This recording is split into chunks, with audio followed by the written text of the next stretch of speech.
Today we're talking about lighting. We're going to be talking about the Ecotech Radion XR30 Gen 4 Pros and the settings that I use. Are you listening? Damn.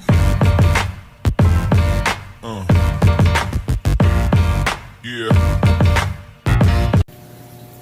Alright, so like I said, we're going over lighting. What lighting we're going over?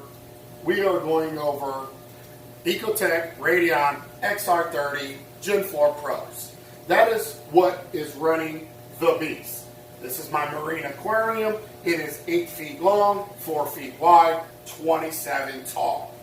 So I get a lot of questions. Why did you go with Radions? Why didn't you stick with Ocean Revives? Why this, why that, why this, why that? So it's very simple. I've been in the hobby now for 23 years. 23 years, I've, for the majority of my time up to recently, have always used 400 watt metal halides. You guys know they're tried and true. It is what it is. I will never knock anything about that light or that particular kind of lighting. It works very, very well. Well, times change. We want to save a lot of energy, power consumption, stuff like that. Get away from somewhat changing out the bulbs every 8 to 12 months. And LEDs came out to the market. I was very skeptical with running LEDs. My very first set of LEDs, as you guys that's been here from day one may or may not remember or know, were Ocean Revive T247s. As you guys seen the results that I've got with those lights, a lot of you guys ran out and purchased those yourself. Okay, I went over how high they were off the aquarium, what channels that I were running at what intensity, the whole 9 yards. Well, after showing everybody that you don't need the Ferrari of lights to get great results, I then switched over to Radions. Well, why did you switch over to Radions, Rico? It's very simple. There comes a time in life that you've been doing things consistently over the years. Then you get a taste of something new. Well, new for me was Ocean Revives. Okay? But Ocean Revives were plug and play, 2 channels. You didn't have the opportunity to take out your red channels, green channels, whatever you want. You didn't have the opportunity to utilize individual channels for the individual light spectrum that you were trying to create or anything like that. You were stuck with those 2 channels, and that was it. Well, I'm in a part of my life where I want to be able to play around with different spectrum just to see what I will get if I take away certain colors, add certain colors, at what intensity, stuff like that.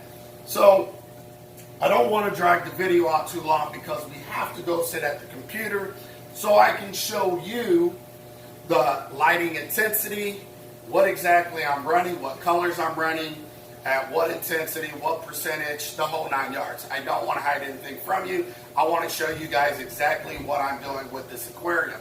This aquarium was done for you. It was not done for me, per se. It was done for you to give you the opportunity to show you how I do things and how I'm successful at doing what it is that I do. I've been doing it a very long time. 23 years is a very long time. I am very passionate about the hobby. I really enjoy the hobby very much so. So, like I said, the reason why I have my Radions 2 feet off the water is because it gives me the look of running metal halides personally. I think it gives a great spread. I think it helps out tremendously with the shimmer. You don't get the disco ball effect when the light is really high off the water. This is a 4 foot wide aquarium, so really light spillage is very minimum the way I have them set up.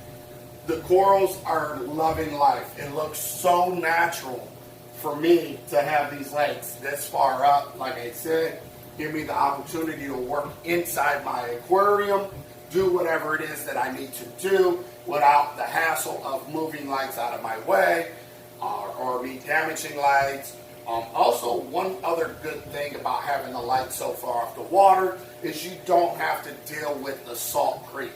I don't have any kind of salt splashing or anything like it because of the height of the lights. So I don't want to ramble too much. Let's get over to the computer.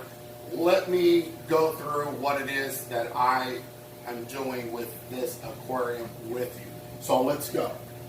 All right, I know I said let's get over to the computer, but I do want to point one thing out. I want to have a good video real quick for all of you guys to be able to reference things at. And what I mean is I will be using the Epig 510 par meter, and I just want to take this opportunity real quick so you guys can look at what I'm running, at what intensity, and how things are right now, and see that things are encrusting and things are looking great. I think this is a great angle for me to be able to share the par levels. I'm going to go here, which is around 100 par on the sand bed to the very top of this rock work. Okay, so I want to make sure, let me make sure the camera's good, everything's good. Just real quick, I want to point this out. So on the sand, right here next to this coral, all right, hopefully it comes up for you. And now there is movement in the aquarium, and we've hit 110 to like 90 something. Now that's with water movement, but I want to show you and rest assured that we are, without water movement, we are over 100 par at the sand bed, and I really hope that this comes out on camera.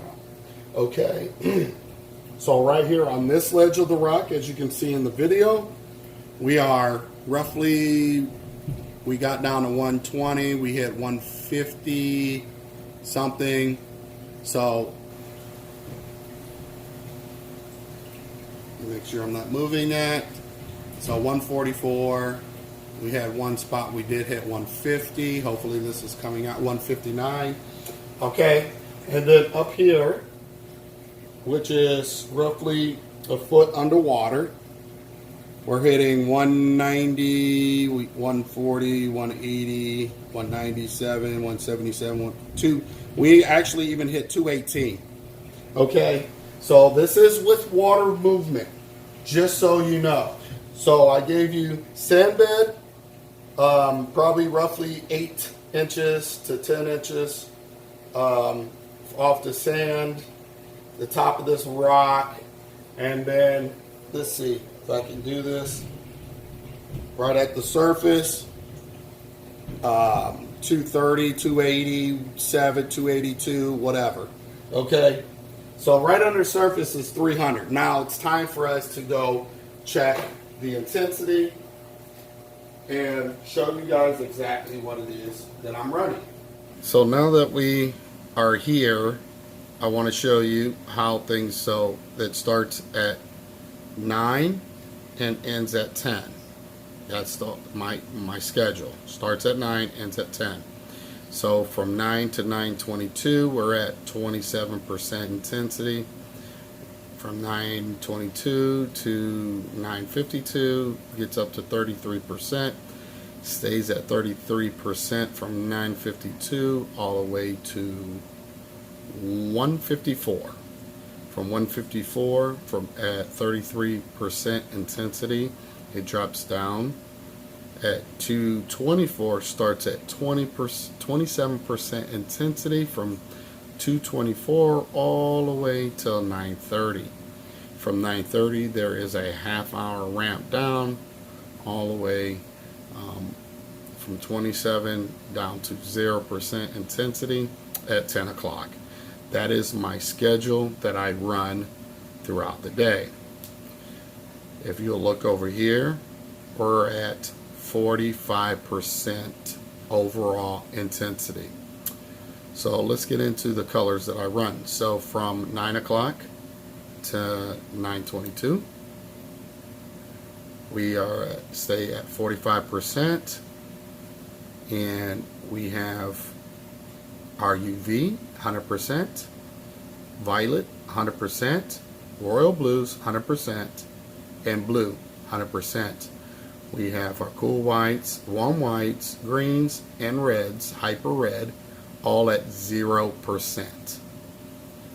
From there, from 9:22 to 9:52, this is our intensity. I have UV, violet, royal blue, and blue, all at 100% still.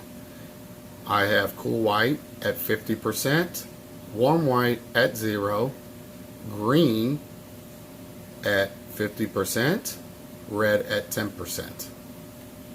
That stays all the way from 9:52 to 1:54. For 1:54, as you can see, stays the same. From 1:54 down to 2:24, where it starts the new color change at 27%. So from here, we are at 27% intensity. At 2:24, the colors go UV, violet, royal blue, and blue 100%. Everything else 0%. And we'll go over here so you can see. Excuse me, notifications are coming in. As you can see, it stays the same until it ramps down to off. That is my schedule. I really hope that this helps a lot of you out. When it comes to this is an AB Plus modified for me. Now this 45% will probably go all the way up to roughly 75%. All corals will stay, as I'm adding corals, it will stay at this for quite some time. I still have a lot of corals to get in the aquarium. It makes it easy for the corals to do well as far as I'm concerned, not blasting them with a whole bunch of light. I don't have to back off and then start the process every time I want to put in a piece of coral, that I'm making sure I'm not giving too much light. I like to get in as many pieces of corals that I can get in, and then slowly start the ramping up to roughly 75% is kind of where I'm thinking. 65 might be more accurate, but I'm thinking about 75%. I have to, look over to make sure that I'm not, the corals are looking good, should I just say. Alright everyone, I really hope you enjoyed this video. I hope I nailed it. I hope I gave you guys everything that you needed. If I didn't, leave it in the comment section down below. I'll either respond to you, or if I feel that is a great topic that I did not go over, I will make a second video on this. As you guys can see, at 45%, we're still at 100 par down here, over 100 par, at 2 feet off the water, a 27-inch deep aquarium. Everybody's doing great. No coral losses. Corals actually already encrusting on the glue. So I really hope you guys enjoyed this video. If you're new to the channel, don't forget to hit the notification bell, subscribe, and I'll see you on the next video.